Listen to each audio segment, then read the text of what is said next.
Welcome to SportsBeat KC, the Kansas City Star's daily sports podcast. It's Monday, March 13th, and I'm Blair Kirchhoff. The conference tournaments are over, the bracket has been announced, and let March Madness begin with today's show. We're talking Kansas basketball with beat writers Gary Bedore and Shreyas Laddha. The Jayhawks begin defense of their NCAA championship as the number one seed in the West region, and we talk about why KU is in the West and not the Midwest.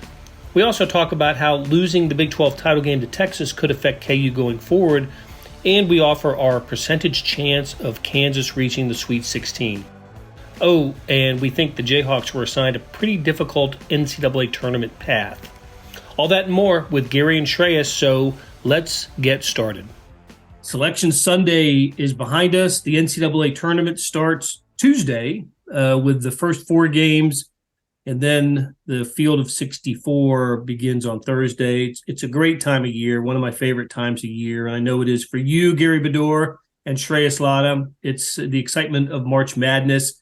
Kansas front and center as always in this event. They're the number one seed in the West. I want to talk about the location of the region that Kansas was assigned. But first things first, let's get the update on Bill Self's health. Gary, why don't you let us know what KU said, what you know, and how's Bill? Well, KU said yesterday that he was good to go for the NCAA tournament and would rejoin the team. The players said as early as today, and Norm Roberts said as early as today, and that he was even going to review some scouting last night at home. So according to KU, the medical procedure went well, and it was heart related according to the statement, and he was released from the hospital yesterday, and it sounds like he's good to go. And obviously the media likes Bill. We've all had good relationships with him. He's a nice guy, a good guy, and we hope he's okay.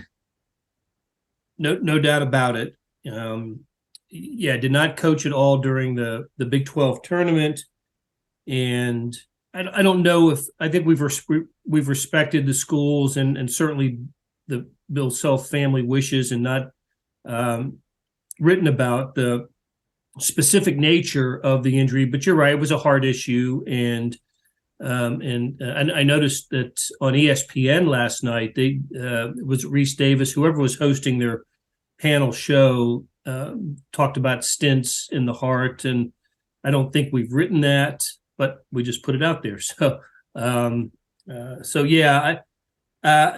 be interesting for the first press conference for Bill this week. Will they do anything? They don't do anything between the Selection Sunday and their first appearance in the regional, do they, Gary? There's nothing on campus this week. No, there'll be something official in Des Moines on Wednesday at the practice, and possibly upon their arrival tomorrow in Des Moines. Okay, and I'm sure that'll be the one of the more interesting and eagerly anticipated press conferences, assuming Bill is going to be part of it, and I'll certainly be tuning in. All right, Shreyas. KU gets a number one seed. That's a good thing. They in the history of the seeding of the tournament, it started in 1979. Only North Carolina has more number one seeds than KU.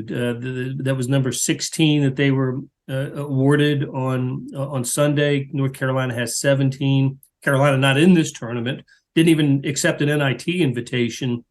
But a little bit of a question about how Kansas ended up as the number one team in the West and not the Midwest. Significant, of course, because the Midwest regional semifinal and championship is in T-Mobile Center in Kansas City. If Kansas wins two games in Des Moines, they will continue their path in Las Vegas. So what are some of the theories on why Kansas is the number one team in the West and Houston became the number one team in the Midwest? So it looks like the committee really looked at what had happened in the last couple of weeks. Kansas gets drubbed by Texas basically twice in the span of 8 days. It seems like that was definitely fresh on their mind. I definitely think it looks like they also saw. I saw the committee, the NCAA guy, basically say, "Hey, we basically combined quad 1 and quad 2 wins," and basically, I think Houston had a little more. Less losses, which doesn't really make a ton of sense to me, because if you're going to combine both, why do you do that? Kansas had like 17 quad 1 wins. Houston had 6. Like it was a pretty big difference. What's the point of playing a tough schedule if you're not going to get rewarded for it? And it was like, I think it was like 2 more losses they had. Like you can't. It didn't make a ton of sense to me. I went back and looked at it. I think maybe the committee was looking at margin of deficit, another big thing. Kansas losses this year, when they have lost, have tend to be by big margins. Just like they lost to Texas, they lost to TCU in a big margin. They've lost a couple other times in big margins. So I definitely think that played a factor.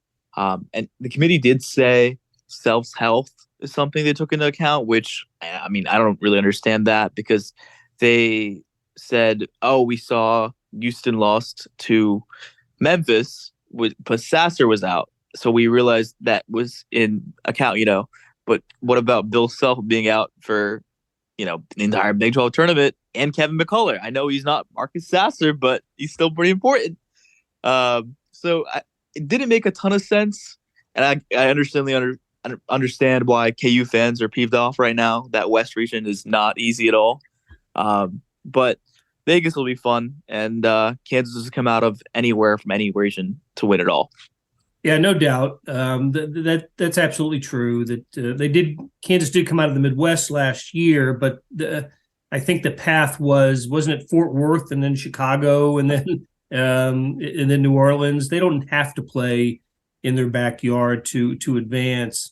I do want to get into the strength of the West. That to me is where it looks a little different for KU. I think the West is a very strong region, but let me offer my theory on what happened with Kansas in the West and Houston in the Midwest. When KU lost on Saturday by the margin it did, I think the committee either had Kansas and Houston even going into the Big 12 final, or maybe KU slightly ahead. And then Kansas loses by a pretty big margin, unexpectedly so. Kansas, I think, was a slight favorite in the game.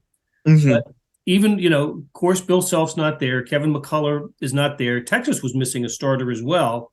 But anyway, Texas comes to Kansas City, plays wonderfully, and defeats Kansas by a big margin. And as you said, Shreyas, for the second time in whatever it was, 8 days or so. So the committee goes, on Saturday night. They do a lot of work on Saturday night. The committee has Houston ahead of Kansas in the overall seeding. Alabama ends up number 1, and then going into Sunday, I imagine going into Sunday they had Alabama 1, Houston 2, Kansas 3, and Purdue 4 in the overall seeding. What they didn't expect to happen was Houston losing by double digits in its conference tournament championship game, and in the championship game of a lesser conference to a lesser team. Look, Memphis is in the tournament, the team that Houston lost to, but Texas, the team that Kansas lost to, better team, much higher seeded than Memphis. So what I think happened was the unexpected Houston loss happened so late in the day. It was the last tournament played before the selection show that there was no time for the committee to make an adjustment. They had to go with what they had, and then the selection committee chairman, Chris Reynolds, the athletic director at Bradley, I believe, had to be coached up pretty quickly before his media appearances. This is how we're going to justify Kansas being in the West and Houston in the Midwest, and he got a crash course on combine the quad 1 and the quad 2 wins to make it look like a little better record. And yes, even though Houston has better predictive numbers than Kansas, that quad 1 is is really going to be difficult to explain. So I just think it was a human thing and not a computer thing. I think it was just they ran out of time. They had to make an adjustment on the fly, and they had to make up a rationale on the fly. Having said that, and I don't know this to be true, I've participated in the mock bracket exercise at the NCAA, but there is a human element to this, and it's humans picking the field. And look, they talked about the last teams in and the last teams out. Of course, Oklahoma State ends up being the first team out of the tournament. They talk about that. I don't think it would do them any good to talk about this if it's true, if they ran out of time. But that's a problem that the committee has always had. The tournament championship games that are played on Sunday, the bracket's pretty much set on Sunday, but they got to, but you just don't want, big upsets or big stories to happen on Sunday. And I think that might have happened to the committee. So just a theory of mine. And I'm not, and I'm certainly not going to begrudge the committee for making the moves that it made or having Houston ahead of Kansas. Just trying to explain what might have happened in this case. So let's talk about the path. Like I said, the consequence of Kansas being in the West is a region in which UCLA is the 2 seed, Gonzaga the number 3, UConn the number 4. I think that's a pretty tough road. I think of the 4 regions, that's the top 1 through 4 by some of the computer rankings and other predictive measures. Am I right about that, Shreyas? Yeah, I honestly, I think it might be the toughest road Kansas has ever had. You might want to correct me on this, Gary, to get to the Final Four. I think I saw somewhere on Twitter they were saying that Kansas has the lowest odds of any 1 seed to make it out of their bracket to the Final Four, I think, in years. I could be wrong on the exact wording of that, but something like that. But basically, what had happened was after getting Howard, who was in the middle of the road, 16 seed, they weren't the worst, but they weren't the best. Every single game Kansas plays up to the Final Four, projected Vegas favorites against. That team is pretty much like top 20 in Ken Palm rankings, top 25. UConn is top 7. They're higher than Kansas and Ken Palm and Bartovic. Arkansas is tall, lengthy, causes Kansas a lot of issues. Teams like that have done that all year. They're really good at defense. They can rebound well. UCLA, number 1 defense in the country, not as tall as UConn and Arkansas, but they also have the crowd advantage because it's in the West. So, any way you want to look at it, I look at that, and if they make it through that gauntlet, there's no way I see them losing in the Final Four. It just seems like those teams are almost like Kansas is kryptonite, not just metrics wise, but the way they're built. UConn has 2 great bigs. I mean, I covered them last year. They have Adama Sanogo, an All-American, Donovan Clingan, a guy who's 7'6", they can bring off the bench. Kansas is very undersized. 7'3", not 7'6", but still very tall. They have the shooting, the length, and the defense to kind of, give KU issues. Just overall, I mean, if they can make it through that gauntlet, you got to feel good if you're a Kansas fan.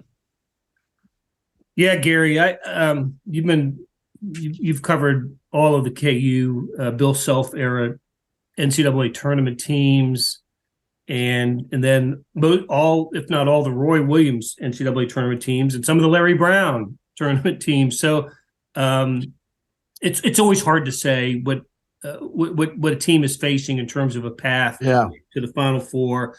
Look, last year, Kansas by seed ended up getting a break, right? After I think Creighton was an 8-9, but the next couple of games in front of them were teams that had won in upsets. And so Kansas, if you added up the seeds of the teams that Kansas beat going up to the Final Four, it was a pretty high number. Not to say that Miami and Providence weren't good teams. They were excellent teams and they won in the tournament, but Kansas didn't face the best seeded team that they could have played going into the Final Four. If that's the case this time, It does appear to be a rugged path for the Jayhawks. Yes, but one thing about the tournament, those other teams could get upset too. I mean, UCLA, Gonzaga, UConn, they're not going to just storm through everybody. Everybody's talked about how tough the Big 12 is all year and how wait till these teams get to play somebody else. Well, we'll see if that's true.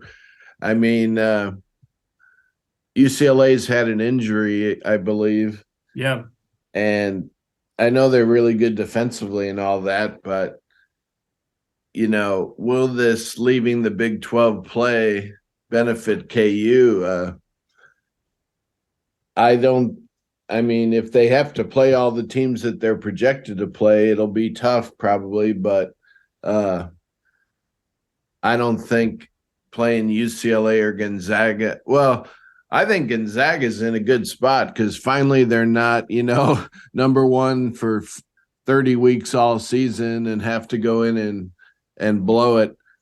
I think Gonzaga is right where they want to be expectations-wise. Maybe they'll finally emerge. But I don't really think there's any reason to fear UCLA, Gonzaga, or UConn if you're KU, if the Big 12 is as tough as everybody says. And as far as going to Vegas, if they do, that second round game in Des Moines obviously is going to be tough. Arkansas, Illinois, nobody would be shocked if KU lost that one. But I think it's best for them to get the heck out of Kansas City. They've failed there before in the NCAA. And, if Bill's healthy, get on the plane and go out there, and they'll have a good amount of KU fans no matter where they go. And, in the NCAA tournament, it's not like the fans matter very much. Each school has a huge pocket that makes a lot of noise. And it's not like UCLA is going to fill the place or anything. So my point is, if the Big 12 is as tough as everybody said, it's not like KU should be shaking in its boots, worried about UConn or Gonzaga or UCLA. I think that second game, it might be over in Des Moines. They're going to have to play some ball if they get as expected past Howard and then play Arkansas or Illinois. I saw Arkansas earlier this year. I went down to a game. They played Missouri, and Missouri played them tough, but Arkansas prevailed at the end. Arkansas is a team, remember, lost to Duke in a regional final last year and returned most of its team, including Nick Smith Jr. And they've had to deal with injuries all season long. They've never been the team that was envisioned by Eric Musselman, their coach, but now they're pretty close to being at full strength. And you are absolutely right. I'm assuming an Arkansas victory over Illinois. It could go the other way. It's an 8-9 game. Anything can happen in these coin flip type games, but Arkansas is tall and athletic, and that could be a major challenge for KU. Okay. Hey, let's take a break, and when we come back, I want to talk about what we saw over the weekend at the Big 12 tournament in Kansas City, and maybe there's a reason Kansas might not want to return to the scene of what happened there on Saturday. We'll be right back. Hey, this is Blair. There are several ways to access the Star Sports section. Let me tell you about a couple of them. There is Sports Pass. For $12.99 a month, you get unlimited digital access to all of the Star Sports content, including beat writing, columns, features, pretty much everything we write. The deal renews monthly until you tell us to cancel. For $159.99 a year, you get everything the Star has to offer digitally, including sports and the e-edition. Go to kansascity.com and drop down to the bottom of the page where it says Start a Subscription for more information. Your support has never been more important. As always, thanks for reading and listening. We're back on SportsBeat KC talking KU's run in the NCAA tournament with beat writers Shreyas, Laddha and Gary Bedore. All right, guys, that was quite the loss that Kansas took on Saturday. I forgot what the final score was. 73-50. It was 20 points, I think. And I think we determined it was the biggest loss for KU in the Big 12 tournament, their biggest loss. And this after I thought they played really well on Thursday and Friday with wins over West Virginia and Iowa State, two teams that are in the tournament. West Virginia is a 9 seed and Iowa State is a number 6. So for them to get manhandled by the Longhorns in the final, Shreyas, is this just a bad matchup for Kansas with a second loss to the same team over a week period, or did the unavailability of Kevin McCullar have a bigger impact than maybe some people expected? I definitely think it's a little mix of both, to be honest with you. But I do think Kansas really struggles against this Texas team because they are really good at making Kansas one-dimensional in offense. And that is whenever you make Kansas one-dimensional offense, when it becomes the Jalen Wilson show or the Jalen Wilson and the Joe Yesufu show in that case on Saturday, it seems like Kansas doesn't really ever win those games. Even when he went off for 38 against K-State early in the year, they still lost that game in overtime. And it's the same thing, every time he's had these games where he scores, it feels like 30 plus. It ends in a loss because he's the only one who's shooting the ball, who can score the ball. They do a really great job of limiting guys like Grady Dick by face guarding him, making him uncomfortable. I think that's a matchup the freshman has struggled with, particularly this year. DeJuan has had 2 pretty rough games against Texas back-to-back. He really didn't even score, I think, until late into the second half. And on the flip side, Kansas, it seems like, cannot stop them on the defensive end. It seems like whatever the Longhorns want, they could get at the rim. They can force Kansas into foul trouble a little bit. It's just, kind of fascinating, how they aren't necessarily the biggest team. They are pretty undersized like Kansas is, but they do everything kind of well 1 through 8. And I think that is the difference between Kansas and them is they have 8 guys they can rely on. And Kansas, I can count really 5 guys. I can sit there. I rely on them. And even those 5 guys, there's one guy I really trust with the ball in his hands when, it's the clock is ticking. Yeah. Gary, we were watching the game from the Skybox, the hockey press box at the T-Mobile Center, and we hate that. We hate not being on the floor, but one thing that you do see from above are plays developing. And on the defensive end for Kansas, I can't remember how many times we saw the Jayhawks fail to switch and allow Texas an uncontested, layup. I think it happened 3 or 4 times, and I was just kind of dumbfounded by that. I suppose the lack of McCullar hurts them when we talk about defense overall, and not just because he's not there, but because someone else is, right? Yesufu, or Bobby Pettiford, whoever it is, somebody who is, not a starter, and that's, I think that has an impact. But that was, Shreyas talked about it. The way Kansas, they didn't score many points. They absolutely took Grady Dick out of the game again. I like the point that, when Jalen Wilson played like an All-America throughout the tournament, I think he was the best player in the tournament. He's Conference Player of the Year, but you didn't make him the Conference MVP or the tournament MVP because his team not only lost, but lost big in the final. But I got to think, as Bill was watching that game from wherever he was watching it from, he had to be really disappointed in how Kansas played defensively. Yes, I agree.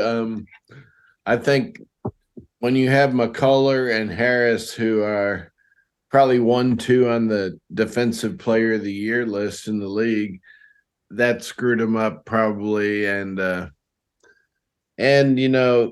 this team has had, on the occasions they lose, they've gotten blown out several times. So this was another one of them. And the defense, Norm Roberts said, was not good, and we all saw it wasn't good. But let's say you're a fan and glass half filled, you would say, well, when we get McCullar back and we get Harris with McCullar again, everything will be fine. So we'll see. But I always thought Texas and KU were the two cream of the crops in the league all year, except with the caveat I thought Baylor should be an elite team. So Baylor, when I look at the brackets, I see Baylor still. Baylor fans might take solace that they still could make a serious run, but I definitely think Texas could as well when I look at their path. So we'll see. Texas has a real good team, and they blitzed KU twice in a week, and the Jayhawks have responded okay before when they get beat. We'll see what they do this time, but no doubt the defense was shredded, like you pointed out. Yeah, and look, and if Texas wins 2 games, they're back at T-Mobile Center. They're the number 2 in the Midwest. So yeah, we could get Texas back to the site of its happiest moment this year. Maybe cut down nets for a second time. In fact, I took Texas to win that region, to beat Houston in the regional final. So, if that happened, if those 2 teams get to the final in Kansas City, that assures that the Final Four in Houston will have a Texas team in it. Okay, let's. The first round opponent for Kansas is Howard out of the MEAC. So, what do we know about it's the Bison, right? The Bison. Yeah. What do we know about Howard? And I remember when Kansas played Howard in the NCAA tournament. Those many years ago, back in I think it was 1992, but the game before Kansas lost to UTEP in a big upset. So give us the first look at the Howard Bison. Well, funnily enough, the Howard Bison haven't made the NCAA tournament since they played Kansas back in 1992. So their first round opponent back then was Kansas. So now it's Kansas again. This Howard Bison team does 2 things extremely well. They shoot the 3-point ball really, really well. They're almost I think 37.2% as a team. They have a guy in Elijah Hawkins who shoots 47% from 3, which is crazy. And another thing they do really well is offensive rebound. They will cause teams issues in the glass. They have 2 guys who are over 6'9" in their front court. And on the flip side, they also turn the ball over a ton. They are one of the worst teams in the nation in turnovers per game. They average 16.2. And just overall, they're pretty mediocre in offense and defense. I mean, it's 16 seed, kind of expected. But they're better on offense than they are in defense. They're pretty good at finding quality shots. I think their efficient field goal percentage is something like 92nd in the nation. This Howard team doesn't have the talent to maximize KU's weaknesses, but there's certainly things that I think could give Kansas issues enough to maybe not cover the 21-point spread. But I still think KU should probably win this pretty big, definitely. Yeah, I fully expect Kansas to win it in a comfortable margin. That game that Kansas played in 92 against Howard was in Dayton, and my memory of that game was nothing that really happened on the floor. But I remember Greg Ostertag, who was I think he was a freshman that year.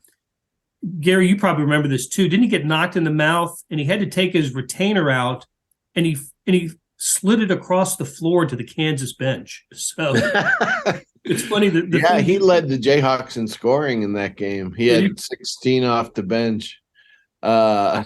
I'm sure the retainer thing is true. That was probably that game. Rex and Adonis were on that team.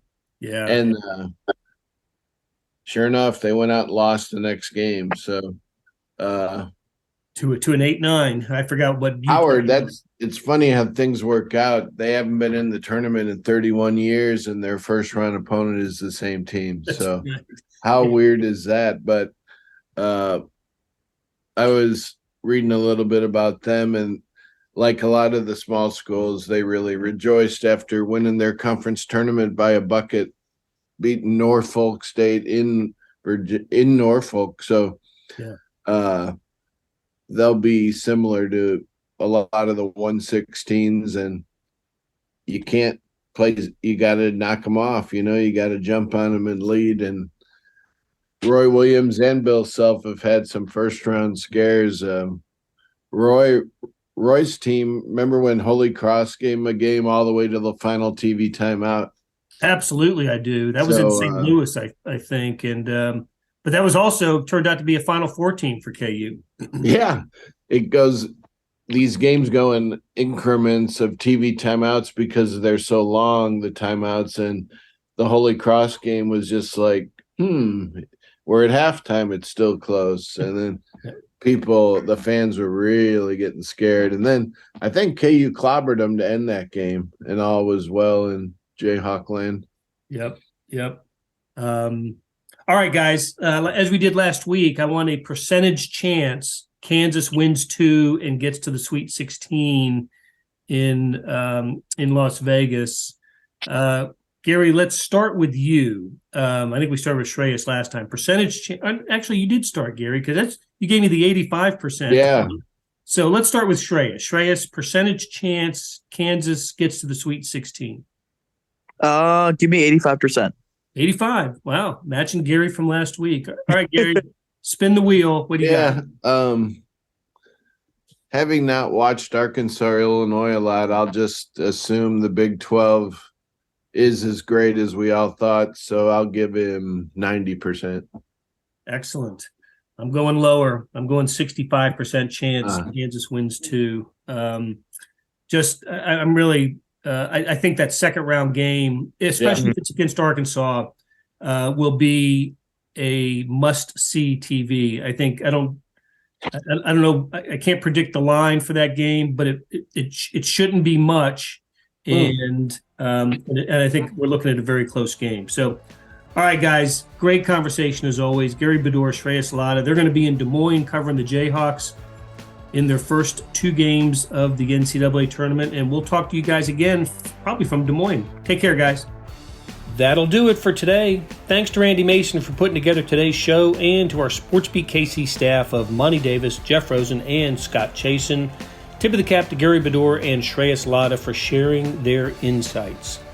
Morning Sports Edition, the best digital sports page in America, is what you want for the best NCAA tournament coverage. Also, NFL, Major League Baseball, NBA, the NHL, you name it, it's in there. Go to liveedition.kansascity.com for more information. Thanks for listening, and we'll be back soon with another SportsBeat KC, where we talk sports in Kansas City every day.